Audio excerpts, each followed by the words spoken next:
for Beechmont Ford and Beechmont Ford Performance. And once again, we're out here in the garage for another episode of Garage Table Discussion.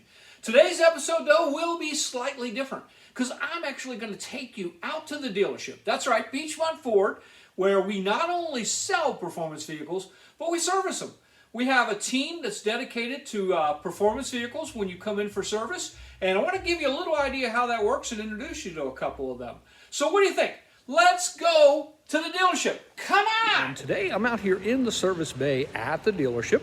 And today, one of the things we're going to be doing is getting an oil change done on the Shelby GT50R. We're going to introduce you to our performance technician, Mr. Stephen Weichert, and kind of walk you through the process of how things get done here when you bring in your performance vehicle and who's working on it. Because there are a few things special, especially on the Shelby here, about doing just a simple oil change that you might. Gang, when you bring your car in, any car obviously comes in here and goes through one of our service advisors.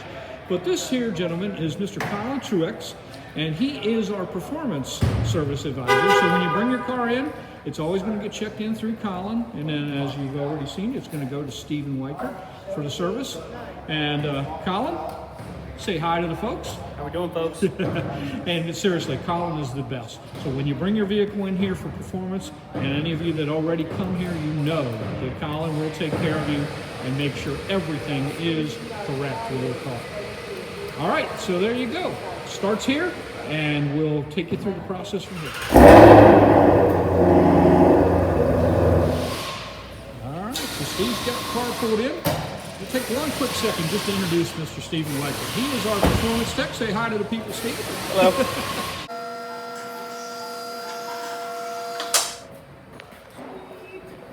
Okay.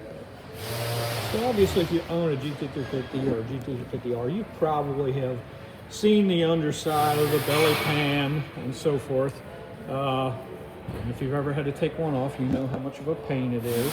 But they do have a little trap door right there that is your access to your oil filter. But as I was describing earlier, the problem is that is not a very big opening, and it's somewhat awkward to get the filter out of there without spilling the oil all into the belly pan.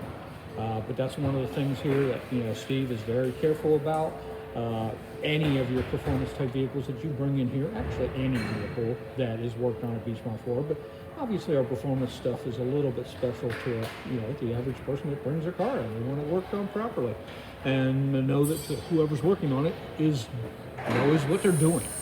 So there's another little update for you. There we go. Yeah, look at all that oil coming out of there, folks. Steve, where's that? Here's what I was talking about. Here's that plug I'm talking about. There's basically just an O-ring on there, as you can see, that green O-ring. And to me, for the cost of this thing, $10? Well, yeah, why not put a new one on every time?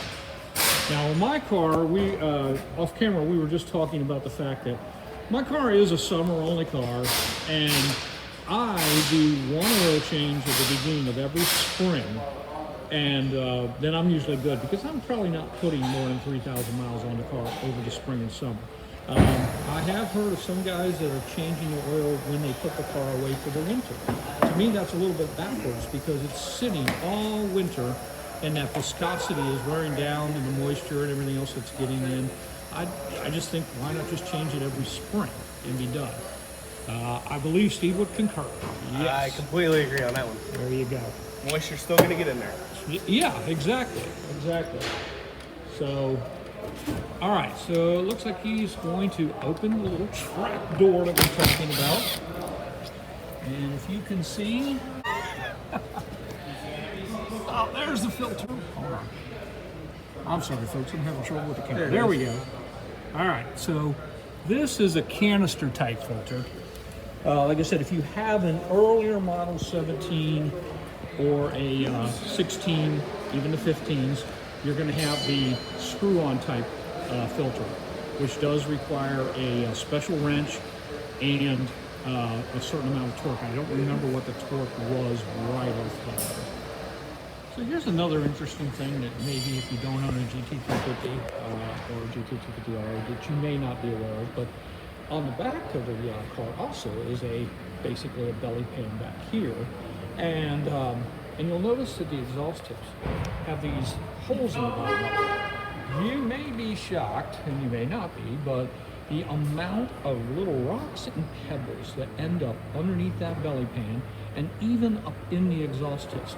And that's what these holes are for, is that hopefully those little pebbles and rocks can vibrate their way out of there. And other than that, you can see that the R does not have resonators, so there's resonator delete. And there's your Tremec transmission, which is another special feature on the GT350. On my car, I also have installed here the Steeda jacking rails, which are a good feature. There's a couple companies that make the jacking rails now. When I did mine, I think Steeda might have been the only option. And you can see they just pull it in here. But it gives you all that room there, right there, for jacking points. You might notice too on my car that I do have the ZL1 Wickers here that are a nice little add-on feature, which obviously if you've been watching the GT500 now, you're going to notice that those are basically the same thing that you'll see on the GT500. All right, so there you have it, gang.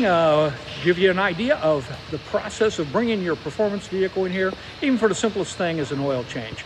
Hopefully you enjoyed what you saw, and if you've got any questions or anything, put them in the comments section, and you know, if it's a service related, I can probably either have Colin or Steven respond. Just in general though, we thank you for watching, and join us next time on Garage Table Discussion. Thanks.